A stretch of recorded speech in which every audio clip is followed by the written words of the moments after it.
নমস্কার। আমি সন্দীপ লায়েক। Investor mentality YouTube চ্যানেলে আপনাদের সকলকে স্বাগত। এটি আমার দ্বিতীয় ভিডিও। আশা করি প্রথম ভিডিওটি অনেকেই দেখে থাকবেন।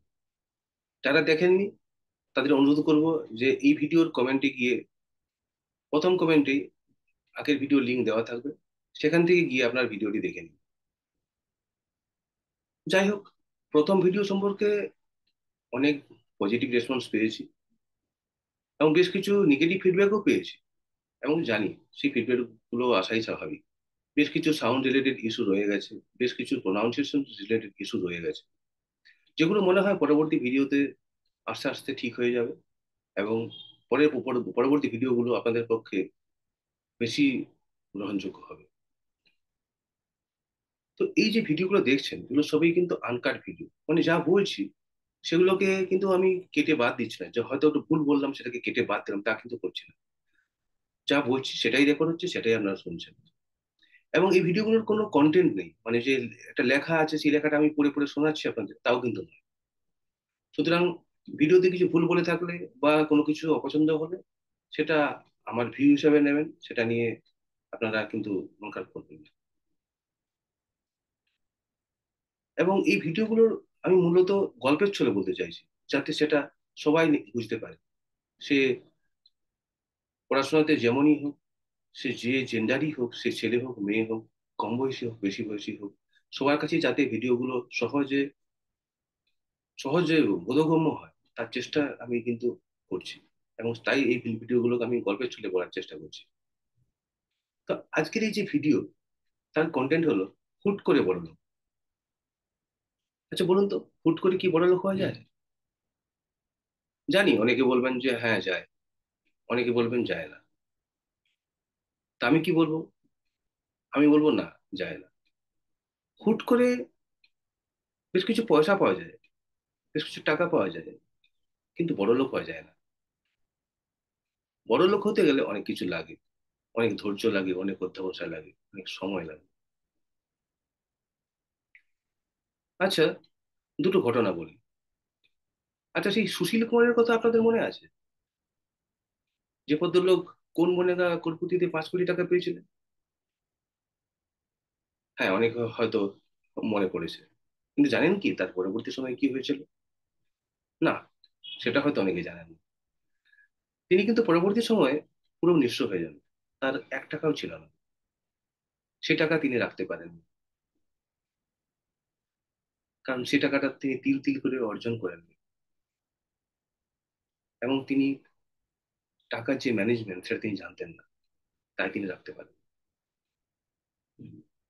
আমি আরেক ভদ্রলোককে চিনি, যিনি ঠেলায় ঘুগনি মুড়ি বিক্রি করতেন, চপ ভাজতেন। তার রোজগার বেতনে, মানে রোজগারে তাদের দিন চলতো।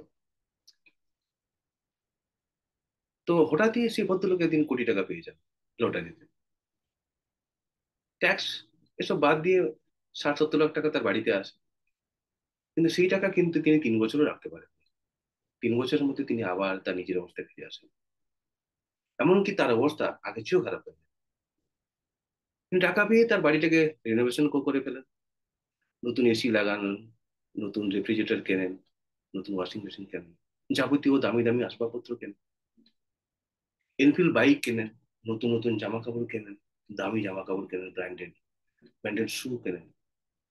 তিনি এনফিল্ড বাইকে করে ঘুরে বেড়াতেন, মুখে গোল্ড প্লেট কিং সাইজে নিয়ে দোকানে দাঁড়াতেন, কোন দোকানে সেখানে যা খুশি অর্ডার করতেন। পাশে কেউ খেতে চাইলে তাকে খাইয়ে দিতেন। সেসব তিনি করতেন, কিন্তু ঠেলা নিয়ে তিনি বেরোন। রাত্রে তিনি দামি মদ খেয়ে শুয়ে পড়তেন। তো সেই ভদ্রলোকও কিন্তু টাকাটা রাখতে পারলেন না, সেই সম্পদ কিন্তু তিনি রাখতে পারলেন না। তার কারণ কি জানেন?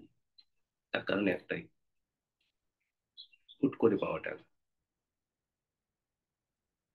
আসলে হুট করে বড়লোক হওয়ার কোনো শর্টকাট নেই, কোনো নিয়ম নেই, কোনো রুলস নেই।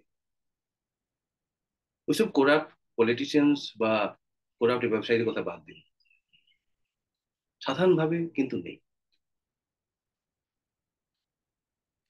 এই যে দেখছেন, বড় বড় শিল্পপতি ধরুন, এই আদানিকে ধরুন বা আম্বানিকে ধরুন, বা টাটাকে ধরুন, তারা কিন্তু একদিনে বড় লোক হয়নি। তারা একটা একটা প্রসেসের মধ্যে দীর্ঘদিন ধরে তারা টাকা, তারা সম্পদকে অ্যাকুমুলেশন করে গেছেন, ইনভেস্ট করে গেছেন, তার মাধ্যমে তারা বড় লোক হয়েছেন। সুতরাং তাদের দেখে আপনি কিন্তু ভাববেন না এ হুট করে বড় লোক হয়ে গেল। তারা কিন্তু একটা দীর্ঘ সময় ধরে এটা কিন্তু করেছেন, কোনো একটা প্রজন্মকে তাদের করতে হয়েছে।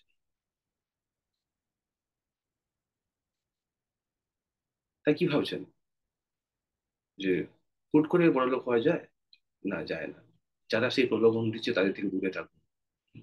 আপনারা তো জানেন যে এই প্রলোভনের পাল্লায় পড়ে কতজনের কতজন সর্বশান্ত হয়েছে। এই চিটফান্ড গুলোকে দেখুন না, সারদা নারদা তো আপনাদের জ্বলন্ত উদাহরণ। সেখানে মানুষ বেশি লাভে, বেশি লোভে জন্য তাদের বুদ্ধিকে কাজে লাগান, সবকিছু ভুলে গিয়ে তারা ইনভেস্ট করেছেন এবং সেটা তারা পাননি, নিঃস্ব হয়ে গেছে। তাহলে কি ভাবছেন সেই জন্য হলো না? আরে ধুর মশাই, আপনাকে কে বলেছে আম্বানি হতো? কে বলেছে আপনাকে টাটা হতো? কিন্তু তো আপনি তো পারেন যে এইখান থেকে, এখন থেকে শুরু করে 30 লাখ টাকা, 50 লাখ টাকা, কোটি টাকা, 5 কোটি টাকা, 10 কোটি টাকা করতে।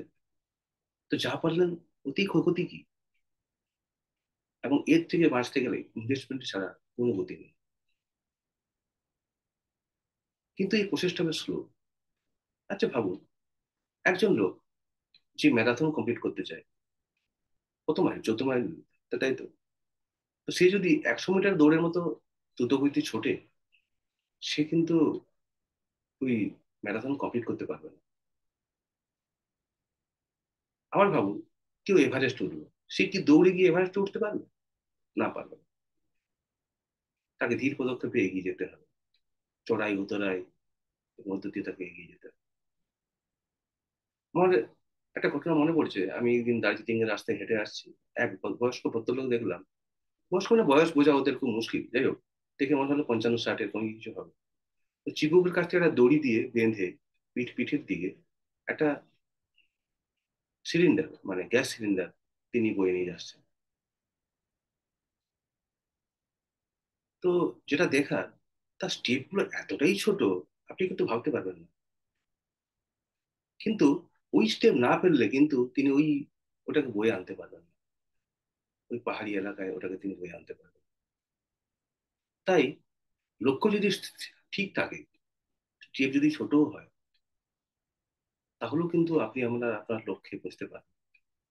কিন্তু যে তাড়াহুড়ো করতে গেলে এই বিপদ, সেই বিপদ থেকে দূরে থাকতে হবে। তাই এই ভিডিওর লক্ষ্য হলো যে আপনারা টাকাটা নষ্ট করবেন না প্রলোভনে পড়ে। হুট করে বড়লোক হওয়ার আশায় কারোর পাল্লায় পড়বেন না। চারদিকে তো দেখতেই পাচ্ছেন, দুষ্ট লোকের অভাব নেই।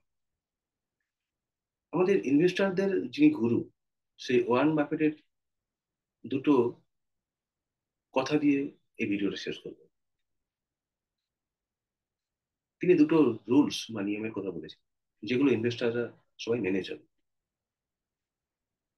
Rule number one: never lose your মানি। মানে আপনি আপনার টাকাকে কিন্তু হারাবেন না, কোনোদিন হারাবেন না। Rule number two: remember the rule one. মানে প্রথম নিয়মটাকে মেনে চলো। সুতরাং ভিডিওকে শেষ করছি। ভিডিওটি যদি ভালো লাগে আপনারা লাইক, কমেন্ট, শেয়ার করুন। চ্যানেলটিকে সাবস্ক্রাইব করুন। ভিডিওটি শেয়ার করে বন্ধুদের ছড়িয়ে দিন, যাতে ভিডিওটি বেশি লোকের কাছে পৌঁছায় এবং যাতে আমি আরো উৎসাহ পেতে পারি যে পরবর্তী ভিডিও করার জন্য। পরবর্তী ভিডিও নিয়ে কাল আবার আসছি। আজকের মতো ধন্যবাদ। ভালো থাকুন সকলে।